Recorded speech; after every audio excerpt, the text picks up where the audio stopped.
चलिए आगे बढ़ेंगे और बड़ी खबर इस वक्त ही आप तक पहुंचा देते हैं। लालसोट एडीजे कोर्ट का बड़ा फैसला आया है। रामगढ़ पचवारा गैंगरेप और मर्डर मामले में फैसला आया है। आरोपी संजू मीणा और कालू मीणा को फांसी की सजा सुनाई है। बता दें, दौसा जिले के इतिहास में पहली बार फांसी की सजा सुनाई गई है। वर्ष 2022 में जयपुर से अपने पीहर जा रही महिला के साथ गैंगरेप हुआ था। आरोपियों ने पहले महिला को लिफ्ट देने के बहाने अपहरण किया था। अपहरण के बाद गैंगरेप कर हत्या कर दी थी। हत्या के बाद महिला के शव को कुएं के अंदर फेंक दिया था। राजस्थान सरकार ने पूरे मामले में एसआईटी गठित की थी। लालसोट एडीजे कोर्ट के न्यायाधीश ऋतु चौधरी ने फैसला सुनाया। कल दोनों आरोपियों को दोषी करार दिया था। कल न्यायालय ने फैसला सुरक्षित रखा था। आज दोनों आरोपियों को फांसी की सजा सुनाई गई है।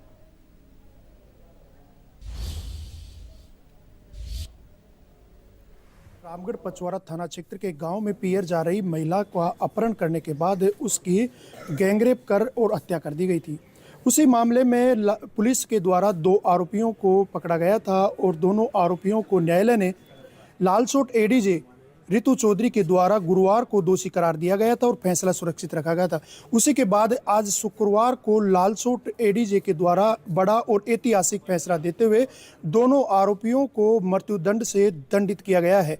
इसी मामले में हमारे साथ मौजूद हैं लालसोट में जो इस मामले की सरकार की ओर से पैरवी कर रहे विशिष्ट लोक अभियोजक महावीर सिंह किसनावत जी। सर, क्या है पूरा घटनाक्रम और इस मामले में क्या फैसला है? सर, ये बहुत ही ऐतिहासिक फैसला आया है आज और न्यायालय का मैं बहुत बहुत आभारी हूँ। ये 23 अप्रैल 2022 की घटना थी। मर्द का जयपुर अपने ससुराल से पीहर के लिए रवाना हुई थी। सोनड़ मोड़ पर किसी साधन का इंतजार कर रही थी। अपने परिजनों के लिए, बच्चों के लिए केले खरीदे थे। बस्सी थाना क्षेत्र से सोनड़ मोड़ पे वेट कर रही थी कोई साधन मिल जाए। उसी दौरान मुलजिमान गाड़ी के अंदर बैठे बैठे महिला को घूर रहे थे। महिला एक सुंदर औरत थी, काफ़ी देर से घूर रहे थे। वही उसी दौरान एक बालक आता है और बालक और महिला का परिचय होता है। बालक नाबालिग था, उनका परिचय होता आपस में कि कहाँ जाएगा, लोकल भाषा में बात होती है। तो दोनों ही धीरे धीरे, जब कोई साधन मिला, काफ़ी देर वेट करने के बाद धीरे धीरे पैदल रवाना हुए घर की ओर, रास्ते में सड़क की ओर सोनड़ मोड़ से। तो मुलजिमान ने सोचा यार कि ये कोई जो नाबालिग गवाह इसकी जानकारी दिखती है। वो धीरे धीरे अपनी जो इटियोस गाड़ी थी मुलजिमान द्वारा उसके पीछे लगा लिया। पीछे लगाने के बाद उससे जो नाबालिग गवाह था उसको कहा कि चल रहा है क्या, तू वहाँ क्या चल रहा हूँ, कि ये कहाँ जाएगी। उस गांव का नाम लिया कि वहाँ जाएगी, कि इसको भी बिठा ले, यहाँ छोड़ देंगे। जो नाबालिग हमारा गवाह था, इस केस में मेन इम्पोर्टेंट था, उसका अगर मात्र 5 ही मिनट बाद आ जाता है, वो नाबालिग गवाह है वहीं पर उतर जाता है। उन मुलजिमान ने कहा कि इस औरत को हम इसके गाँव छोड़ देंगे। उस औरत ने विश्वास कर लिया, भरोसा कर लिया कि हमें गाँव छोड़ देंगे, कि ये नाबालिग इसके जानकार हैं तो गांव छोड़ देंगे। रास्ते के अंदर एक सुनसान जगह के अंदर एक नदी आती है। नदी के अंदर दोपहर के अंदर इटियोस गाड़ी के अंदर ऐसी चला कि दोनों मुलजिमान द्वारा जोर ज़बरदस्ती उस महिला के साथ सामूहिक रूप से बलात्कार किया जाता है। महिला के द्वारा भारी विरोध किया गया। इस दौरान महिला के कपड़े फट गए, सिर के बाल उखड़ गए, शरीर में अनेक जगह चोटें आई, बहुत सी चोटें आई। महिला ने बहुत विरोध किया।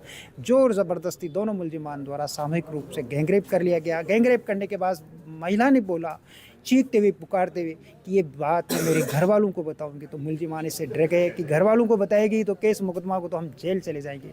मुलजिमान ने उसी के मफलर से उस महिला का बेरहमी से गला घोंट कर गाड़ी के अंदर ही हत्या कर दी थी। बेरहमी से महिला बहुत चिल्लाई। उस दौरान मेडिकल रिपोर्ट में आया कि महिला से के पेशाब निकल गया, लेटरिन आ गई, काफ़ी पीड़ा हुई। जब गला घोंटा जाता है किसी भी इंसान का, किसी भी जानवर हो या इंसान हो जिसमें जीव होता है, तो उसको कितनी आत्मा तड़पती है। उस महिला का उस गाड़ी के अंदर गला घोंट कर हत्या कर दी गई। हत्या करने के बाद मुलजिम इतने सातिर थे कि इसको कहाँ डाले बॉडी को। दिन भर वो घुमाते रहे कि किसको पता चल जाएगा। शाम भर घुमाते रहे। 3-4 बजे के लगभग मुलजिम लोकल थे, सातिर थे। तो उन्होंने एक जगह याद आई कि यार वहाँ पे एक तुंगा थाना क्षेत्र के अंदर एक जंगल है, जंगल के अंदर एक कुआं है। उस कुएं के अंदर उस महिला की बॉडी 23/4/2022 को डाल दी। जब शाम तक महिला अपने घर पर नहीं आई तो सारे परिजनों को चिंता हुई। महिला के पास मोबाइल नहीं था। उन्होंने उसके अपने बहनों से बात की तो उन्होंने कहा कि मैंने तो आपकी बहन को सुबह ही भेज दिया था। जब मर्द का अपने घर के लिए रवाना हुई थी जयपुर से, तो अपने भाइयों से बात की थी कि मैं आज 12-1 बजे तक आ जाऊँगी। घर वालों को पूरी चिंता हुई कि 6-7 बज गए, अब तक नहीं आई। सारे परिवारजन पूरी रात भर तलाशते रहे, इधर उधर भटकते रहे। कोई कहाँ जा रहा है, कोई किससे फ़ोन से बात कर रहा है, पूरी रात भर तलाश करते रहे, कहीं नहीं मिली। दूसरे दिन 24 अप्रैल 2022 को उन्होंने सोशल मीडिया पर एक पोस्ट डाली और सोशल मीडिया पर पोस्ट डालने के दौरान ये देखा गया कि एक महिला जो जयपुर से आई थी जिसकी फ़ोटो डाली गई वो अभी तक अपने घर नहीं पहुंची है, लापता है और ना ही ससुराल में है। जो हमारा इस केस के अंदर नाबालिग गवाह था, इम्पोर्टेंट था, उसने अपने अंकल के मोबाइल में देखा और अंकल को बताया कि ये औरत तो कल मेरे साथ कालू की गाड़ी में बैठ कर आई थी। अच्छा कि हाँ, कि कहाँ से बैठ कर आई थी? कि सोनड़ मोड़ से।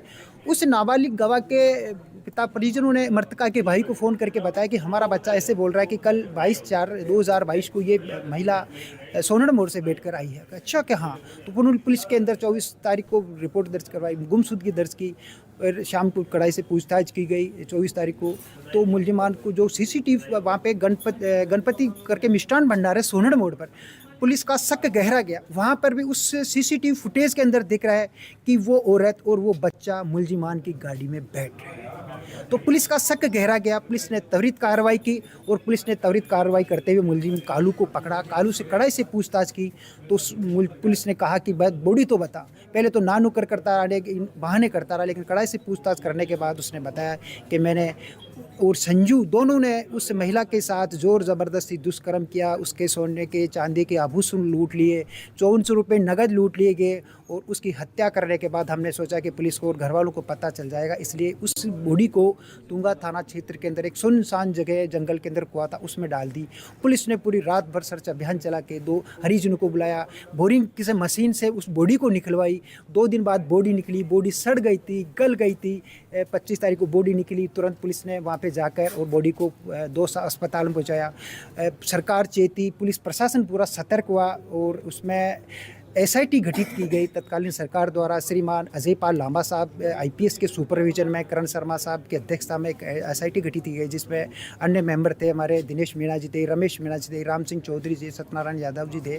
पूरी पुलिस ने बहुत अच्छा काम किया। श्रीमान अजय पाल लांबा साहब का सुपरविजन रहा, बहुत शानदार इन्वेस्टिगेशन की। जो पूर्व में इन्वेस्टिगेशन में कोई छोटी मोटी कमियाँ रह जाती वो ना रहे। इन्वेस्टिगेशन के दौरान ही हमें इस इन्वेस्टिगेशन में शामिल कर लिया गया कि ताकि कोर्ट के अंदर कई बार कोर्ट में कमज़ोर पैरवी होने के कारण मुलजिम बच जाते हैं, बरी हो जाते हैं। तो पुलिस ने सोचा कि इसमें मुलजिम कहीं नहीं बचने चाहिए। पुलिस किसी भी केस में बचाना नहीं चाहती, लेकिन छोटी मोटी इन्वेस्टिगेशन के दौरान कमियां रह जाती। हमने पुलिस के साथ सहयोग में इसमें कोई कमी नहीं छोड़ी और आज माननीय न्यायालय का एक ऐतिहासिक फैसला है। ऐसे फैसले पूरे समाज को इंगित करते हैं कि कोई ऐसा अपराध ना करे। बहुत शानदार ऐतिहासिक फैसला दिया है। दोनों मुलजिमान को आज फांसी के दंड से दंडित किया गया है। ये न्याय जगत में एक ऐतिहासिक फैसला है। मैं माननीय न्यायालय के न्यायाधीश महोदय का बहुत बहुत आभार प्रकट करना चाहता हूँ, क्योंकि कल जब हमारे सजा के बिंदु पर बहस हो रही थी तो मैंने माननीय न्यायालय से एक ही निवेदन किया कि आप एक महिला न्यायाधीश हो और उस महिला की पीड़ा आपसे ज़्यादा कौन समझ सकता है। जब एक अननोन महिला के पास एक अननोन व्यक्ति आके बैठता, किसी महिला के पास बस में ट्रेन में अपन सफ़र करते रहते हैं, तो वो महिला देखती है कौन बैठ गया, क्या है, कैसे है। उस महिला के साथ जिन मुलजिमानों से कभी कोई परिचय नहीं था, कोई जानकारी नहीं थी, उन द्वारा जोर ज़बरदस्ती दुष्कर्म किया गया, सामूहिक गैंगरेप किया गया, उसके सोने के चांदी के आभूषण लूट लिए गए। गाड़ी के हमारी एफएसएल टीम द्वारा, पुलिस टीम द्वारा उसके पूरे बाल बिखरे गए थे। पूरी गाड़ी हटी, उसके अंदर बाल ही बाल बिखरे हुए थे। हमने कोर्ट के अंदर बालों को पेश किया है, आर्टिकल डलवाए हैं। पूरे बाल बिखर गए थे, बहुत संघर्ष किया। औरत ने कपड़े फट गए, पूरे शरीर पे चोटों के निशान थे। पोस्टमार्टम रिपोर्ट में बहुत ही जघन्य अपराध किया था, बहुत ही जघन्य अपराध किया था। इसकी जितनी भर्त्सना की जाए वो कम है। चूँकि लालसोट में एडीजे रितु चौधरी एक महिला है और महिला ही महिला के पीड़ा को, दर्द को समझ सकती है। उन्होंने फैसला देते वक्त कुछ लाइनें भी सुनाई है। गूंजती है आज भी फिजा में हजारों की सिसकियाँ, घुट घुट कर तड़पती है इस समाज में बेटियाँ। किस्सा बलात्कार का आज फिर अखबार में छपेगा, एक बेटी के खून से आज फिर अखबार सनेगा। क्या था कसूर मेरा, क्या बेटी होना ही कसूर था मेरा। लालसोट के इतिहास में एडीजे रितु चौधरी ने ऐसे जघन्य अपराध में 2 दोषी आरोपी संजू मीणा और कालू मीणा को अंतिम सांस तक फांसी की सज़ा सुनाने का, यानी कि फांसी पर जब तक